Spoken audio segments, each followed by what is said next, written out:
Vamos a conversar con la doctora Delia Muñoz, en su momento ministra de Justicia, hoy por hoy docente universitaria, al margen de ser directora de la Comisión Electoral del Colegio de Abogados de Lima. Doctora Muñoz, ¿cómo está? Muy buenos días. Muy buenos días. Muchas gracias por invitarme a conversar con ustedes. En principio, hay dos proyectos que se promueven en el Congreso que son controversiales. Uno de ellos, el hecho de que el Congreso pueda fiscalizar a jueces y fiscales.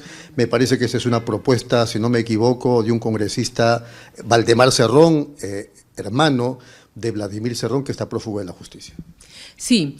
Eso es bastante delicado porque siempre lo que se busca es la independencia del sistema judicial, tanto Ministerio Público como Poder Judicial. Por eso nuestra Constitución establece un órgano dedicado exclusivamente a esta tarea de nombramiento, selección y también fiscalización, que es la Junta Nacional de Justicia.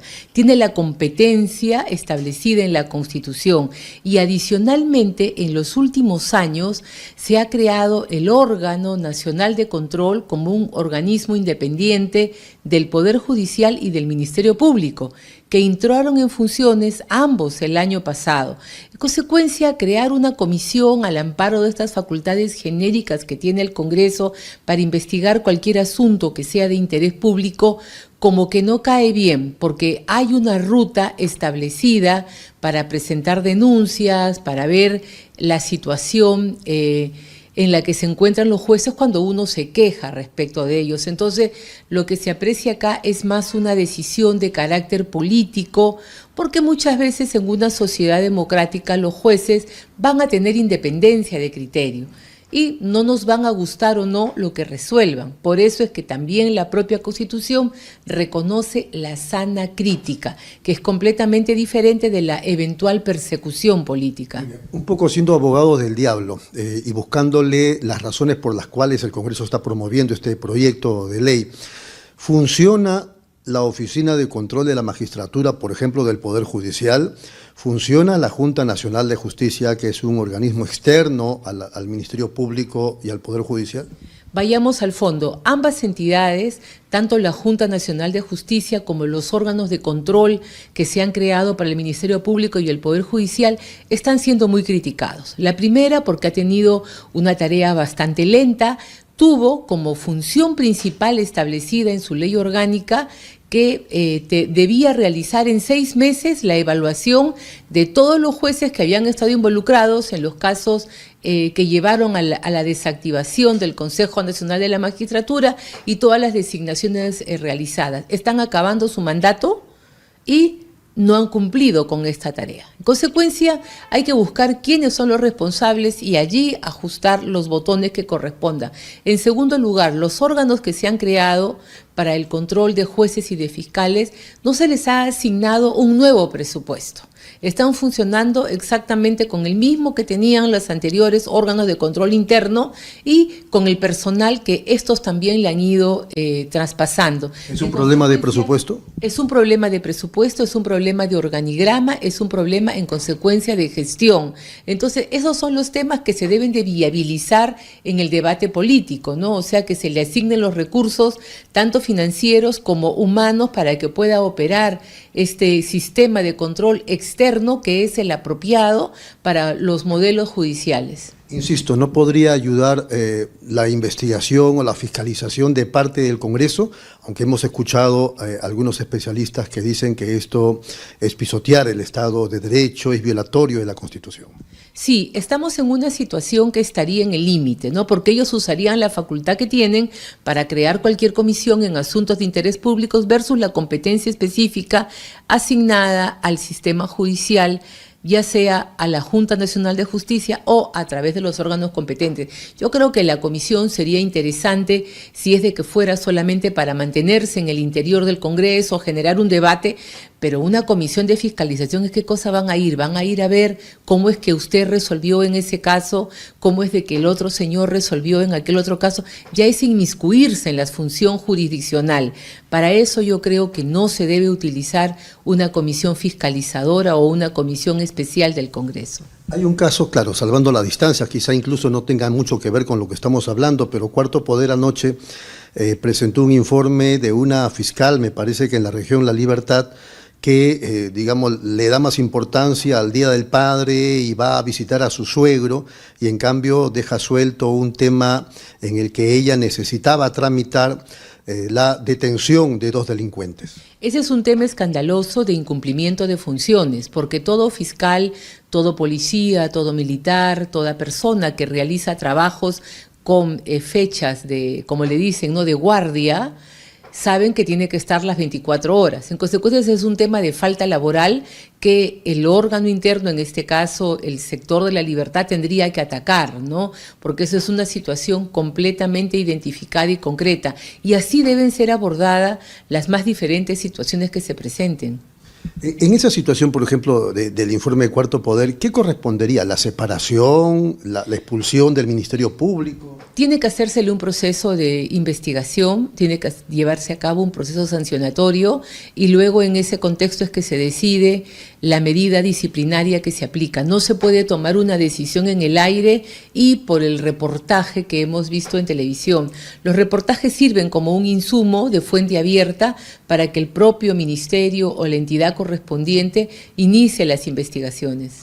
Muy bien, para ir cerrando el tema, entonces la propuesta del Congreso de la República ¿sería por una cuestión política, como de algún modo lo ha dicho usted, o quizá porque lamentablemente los órganos correspondientes no están funcionando? Sí, lo que pasa es que la decisión política siempre va a existir en el Congreso, ¿no?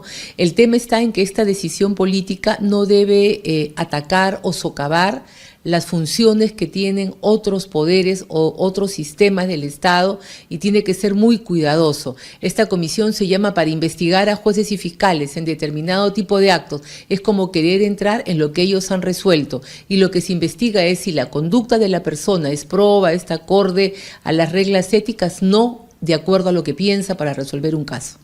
Muy bien. El segundo tema es: ¿bueno o malo resulta que la policía desarrolle investigación preliminar en presuntos delitos? Mire, eso nos lleva primero a plantear un tema. Hace muchos años en el continente se empezó a hablar de la necesidad de tener sistemas penales acordes al nuevo mundo, sistemas penales que respeten las garantías del juzgamiento y que sean esencialmente orales.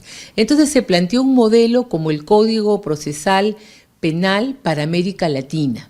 Entonces los países de la región comenzaron a implementar este nuevo modelo basado en que el fiscal es el rey de la investigación, el juez no puede actuar absolutamente nada, solamente resuelve en función a lo que las partes le ofrecen en el proceso penal. Y se establece que la policía pasa a ser el órgano de apoyo del Ministerio Público. De apoyo. Exacto, ¿no? Entonces, cuando se comienza a debatir esto, nosotros damos la Constitución del 93 y en la Constitución del 93 se establece en el artículo 158 que el Ministerio Público es el responsable de la investigación desde el inicio.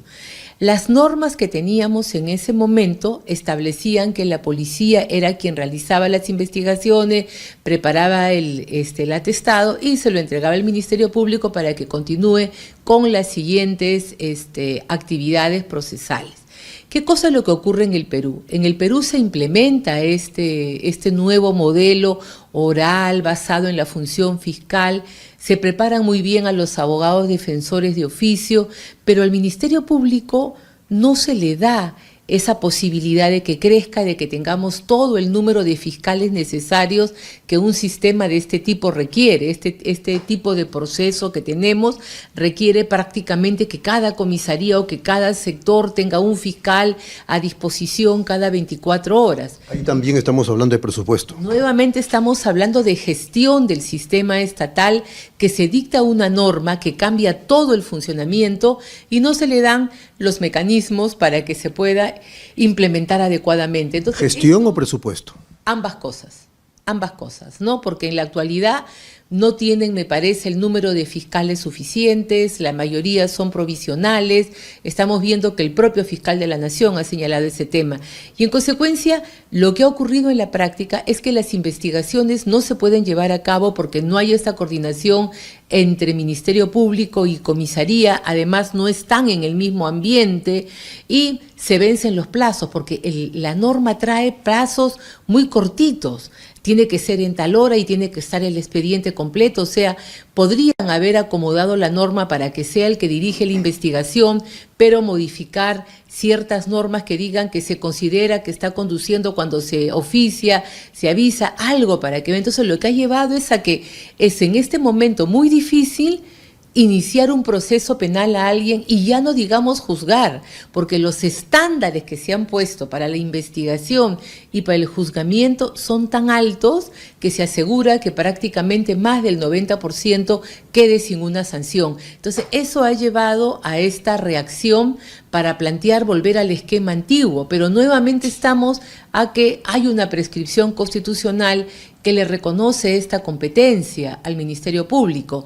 Yo también en los últimos días he sido víctima de la delincuencia y he visto cómo la policía únicamente puede venir, tomar fotos, acompañarte en el momento hasta que llegue el seguro y luego te dan la copia del oficio remitido a la Fiscalía para que tú veas cómo continúas con el procedimiento. Y eso es muy frustrante, yo lo entiendo y más aún porque lo he vivido en carne propia, pero tenemos que saber respetar las pautas y a mí lo bueno del primer caso que usted ha señalado de la comisión para investigar a jueces y fiscales y esto segundo, de que la policía retome la investigación directamente, pone en el tapete político, pone en la agenda política las urgentes necesidades que se tienen en el país para que el servicio de acceso a la justicia sea realmente uno adecuado. Y allí es donde hay que ver qué cosa es lo que falta, es un tema de presupuesto, es un tema de recursos humanos, es un tema de gestión y apuntalar ese proceso de reforma que es tan necesario. O sea, el problema existe. ¿Cómo solucionarlo? No podemos saltarnos a la garrocha temas constitucionales. Estamos hablando de una modificación constitucional que tendría que haber. Así es. Los problemas existen, los problemas son gravísimos. Nos estamos atorando todos ya, atorando en el sentido literal porque ya no podemos más con la inseguridad en la que vivimos, pero tenemos que aprender a respetar el Estado de Derecho, the rule of law y hacer los cambios en las vías que correspondan, pero en el camino, desde mi punto de vista, mucho hay de gestión. Bueno, ayer también Cuarto Poder justamente presenta el caso de un alférez que le cobra a la mamá de un chico al que detuvieron porque estaba consumiendo o tenía en sus manos marihuana que consumía, etcétera, etcétera. El chico se ha comido, disculpando la expresión, 15 días preso y el alférez le pedía dinero. Sí, esa es una situación bastante delicada que debe llevar al Ministerio del Interior a revisar qué está ocurriendo con los procesos de selección y con los procesos de sanción interno, porque ayer hemos conocido el caso de este alférez que además niega que sea su voz, pero luego hemos visto que se ha detenido a un alto oficial que creo que era el director del crimen y luego también vamos viendo, yo recuerdo las noticias del último año, a diferentes funcionarios de la Policía Nacional detenidos con las bandas, capturados porque están comprometidos en la comisión del delito. Entonces allí también, ¿no? Hagamos de que este seguimiento político del Congreso también alcance qué está haciendo el Ministerio del Interior para cautelar quiénes son los que están ingresando a las escuelas y cómo se está haciendo el seguimiento administrativo disciplinario para que cumplan con las reglas que tienen. Listo, doctora Delia Muñoz, ha sido muy amable. Muchas gracias por su atención. A usted, muchas gracias. Ha sido la doctora Delia Muñoz. Vamos de inmediato a la pausa. Regresamos con más en Pulso Informativo.